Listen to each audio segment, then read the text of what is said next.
the Kimmel Center's Verizon Hall to be renamed for Philadelphia legend Marian Anderson. Farewell, Verizon Hall. The cello-shaped concert room at the Kimmel Center is getting a new moniker, something with a decidedly more Philadelphia flair, Marian Anderson Hall. The name of the contralto and civil rights heroine will adorn the hall's exterior beginning in June with a rededication ceremony and gala concert, leaders of the Philadelphia Orchestra and Kimmel Center Incorporated announced Wednesday. The renaming for Anderson is highly unusual in more than one regard. There are few instances in Philadelphia of names or images of black women displayed with this degree of prominence. And among concert halls internationally, the vast majority are named for their corporate or individual donors. Here, the philanthropists decided to cede naming honors to an artist and her message. For many of us, she has not been sufficiently recognized, and this was an opportunity. It was so long overdue, said Leslie Ann Miller, who, along with her husband, Richard B. Worley, gave $25 million to rename the home of the Philadelphia Orchestra for Anderson in perpetuity.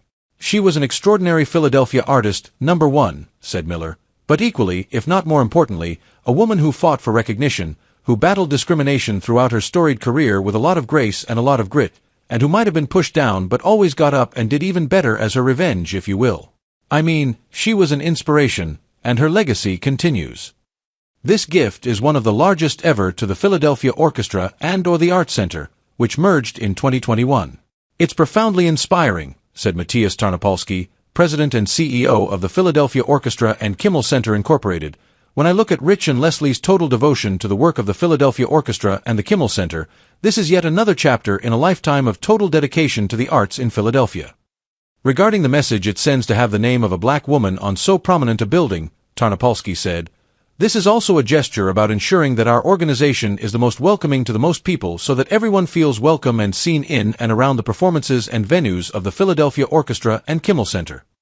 A separate initiative to erect a Marian Anderson sculpture outside the Academy of Music continues to raise funds, leaders of that project said.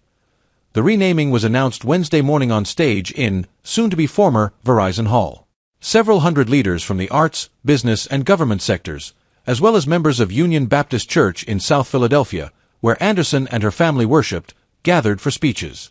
There was a brief performance honoring Anderson by mezzo Nye Bridges and pianist Michelle Cann. Philadelphia Mayor Sherelle L. Parker spoke about how the renaming reinforces the city's connection to Anderson's legacy, and how the singer's message spoke for the resilience and the dignity and, quite frankly, the grit that represents what our Philadelphia community is all about. When I was sitting here looking at how beautiful and amazing this hall is, Parker said, all I could think about is the number of young people here in the city of Philadelphia who will one day get the opportunity to see this place, know that it exists, and particularly for those black and brown young people to know that someone like them was worthy of a distinction like this. That means a great deal. Orchestra music and artistic director Yannick Nezet-Seguin addressed the crowd, calling the occasion very truly one of the most emotional days of my life here, saying that it was his life's goal to make everyone feel welcome in the concert hall. Every time we will set foot on this stage, every time we perform, rehearse, every time we look into the audience and see new faces, because that's also our goal, we will be reminded of Marian Anderson and her legacy, he said. And then, a touch of humor.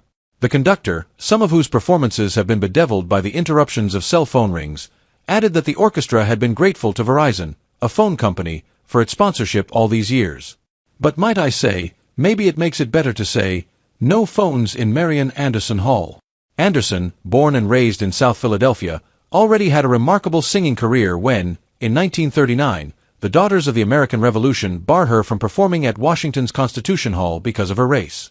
The incident set off a public furor that culminated in a triumph, an outdoor concert in front of the Lincoln Memorial on April 9, 1939, for a crowd of 75,000 carried to millions via radio nationwide.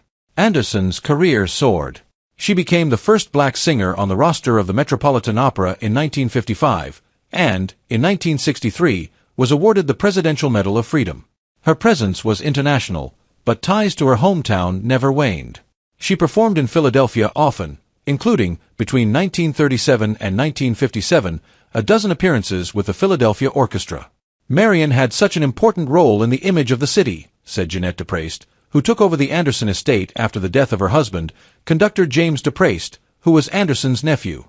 She carried Philadelphia on her shoulder throughout her career. She was always very proud to tell people where she came from and what the city had done for her in terms of support. The Kimmel's 2,500-seat orchestra hall that will now carry her name to new generations was dubbed Verizon Hall after a $13 million donation from Bell Atlantic Corporation in 1996. The naming deal expired on December 31, 2023, a POKC spokesperson said. Worley and Miller are longtime philanthropists and arts leaders in the city. Miller, the first female president of the Pennsylvania Bar Association and General Counsel of Pennsylvania under Governor Ed Rendell, recently ended a 7-year term as board chair of the Philadelphia Museum of Art. She had been acting president of the Kimmel Center early in its creation. Worley was board chair of the Philadelphia Orchestra Association at the time of some of its most consequential decisions, including the hiring of Nezat Seguin as music director and the group's bankruptcy reorganization.